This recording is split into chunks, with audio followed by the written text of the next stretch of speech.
Papa Badwam TV, Badwam so health tips. Edward ko sifia da simenum bia yenye nim before ene ondi nkomo wa pomde mo. Na wotwe mu nyina ye kasa de afa ohawo ne sunsuaso bone a so hypertension na wantu ho anu ho aduro anya ho hyehyɛ a itime de brewo. Endpoint homeopathic clinic Adaroma ene yedi komoyi dog abono akansem ne bebre ene nso ye to so ahwe complications no ebi na fe ya share signs and symptoms no bi se be ye bia unhu bi sa watu ho anammon dog ye na se that's a part ye hwe complications ni bi na fe causes no so ewom yo medase ye di kan ohawa hypertension ni timi de ba ya ka se timi de dementia arefie ya ka se timi de yade efense stroke etimi de wa behue enipa da sani because entini na moja di afusane ko wa binu no se tia etimi ko fa ade efense stroke ana entimi ama moja ko ani afusane ko wa binu mu a etimi de stroke ba ya ka se etimi de akoma yade obi wa yesi nipa o makoma yen kese obi ko hospital yes wanya enlarged heart we be hospital yes e bia wanya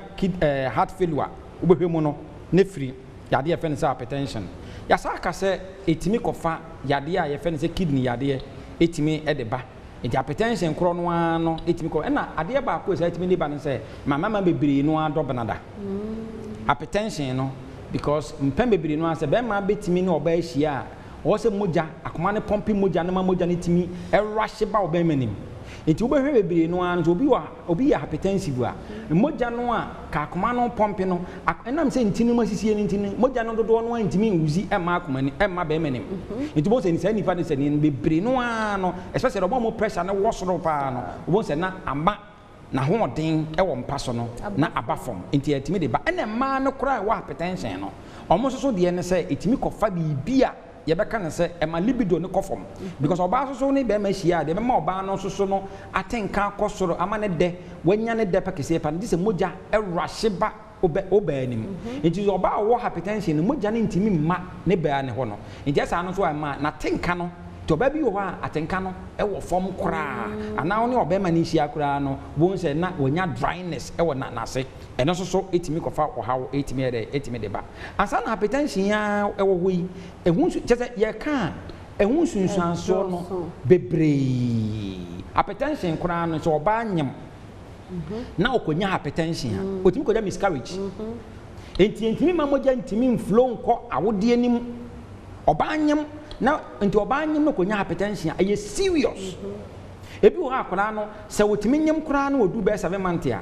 complications na yebetimi de abane yebetimi akum akola ni ntino yegisi eyi akola no mono etubo hwe omo a omanyem na yakasa bia premature births premature babies no obehwe mu a 70% cases of premature babies ni nyina afiri bibia beka na say hypertension the effect of it no why nyini ntema etimi ku akola no because ema moja ni ntimi ni afisa ne nkwa awudi anim ena akola na timi aye anya aduane papa bia edi eno no timi kofa ba na momo eno mo ekofa hypertension ba no lifestyle ka ho nti there were two types of the causes of hypertension your primary type of hypertension and it will be a secondary primary type of hypertension and obi ha na wona busuam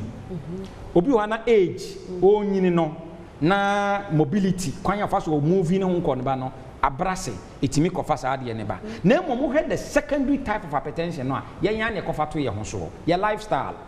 stress level ade a ye ntimi ni ye ade a wahawo yakofa no mabebiri ato ye ho so na edi enya obi wo kwa exercise onye ennuane a wo die obi kura no use drugs bi obi fansa so wo nom nsa aso wo nom nsuo wotam nsa wa monsa no wantu ase a onwie eti yan entu we secondary type of hypertension na ma youth no bebre enti na wo hwe obi 20 something years 30 years 40 years now you are hypertensive because of the lifestyle into where the causes of hypertension no na lifestyle no and this ade no ba be so e pa endpoint to be party clinic watchna ye be hwe kwan ya ifa so the best way to treat hypertension na the make say yade bia ha obia yade bia betimi ubetima tu yade bia ase na betima tu yade bia ase a na wo so hunu yade no ade koro de sa yade no ebaaye eno na endpoint ye di hu dwuma kese de ha obia no wadaworoma frɛ yɛn ne ni nkomo na yɛn pɛ kwan betima tu yade na se ama wo number no ye 0244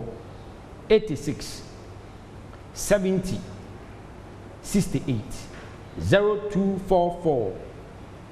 86 7068. That's it.